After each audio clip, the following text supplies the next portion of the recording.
नमस्कार। विप्र एस्ट्रोलॉजी में आप सबका बहुत बहुत स्वागत है। मैं मुजीब मेहता।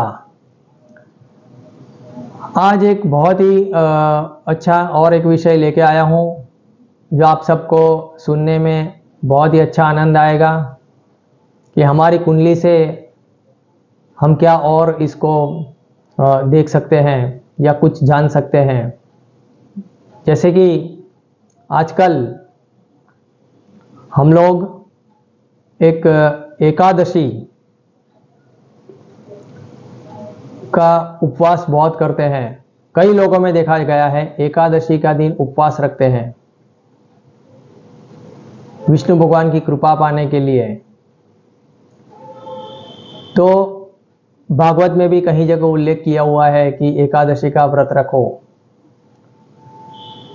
तो मैं थोड़ा सा ये इस पर आपको समझाने की कोशिश कर रहा हूं कि ये क्या है, इसका मर्म क्या है।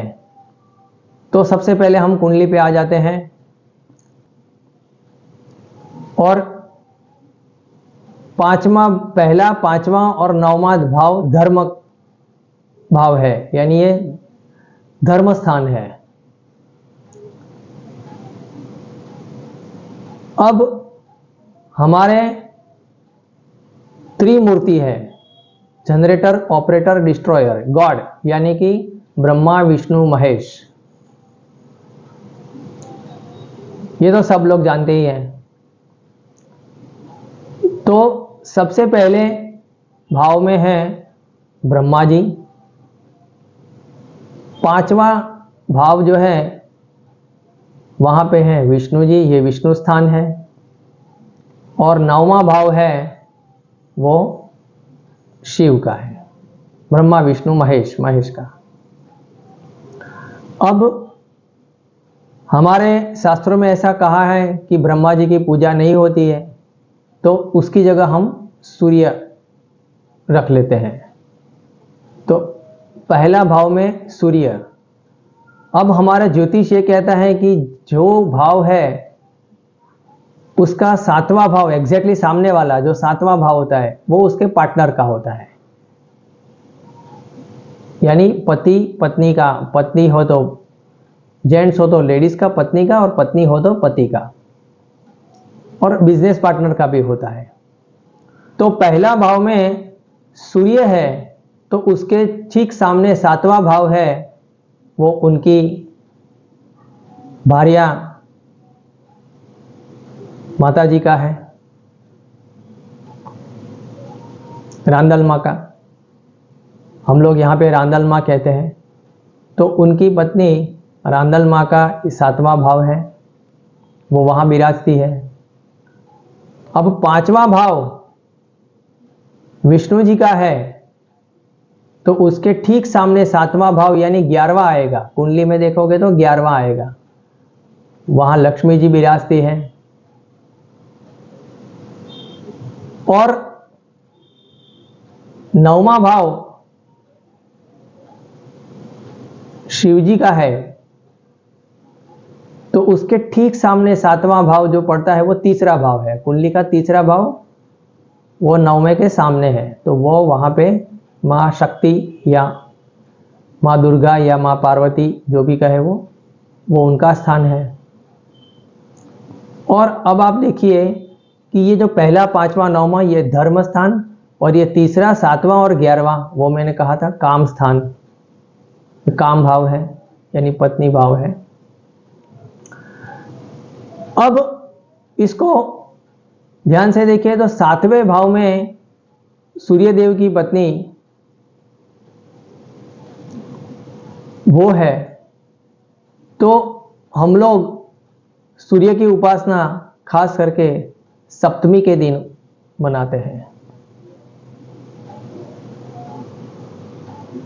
रथ सप्तमी। पांचवा भाव में विष्णु भगवान बैठे हुए हैं तो उसके सामने जो लक्ष्मी जी है वो 11वें भाव में बैठे हुए हैं, 11वां यानी एकादश, और वो लाभ स्थान है कुंडली का।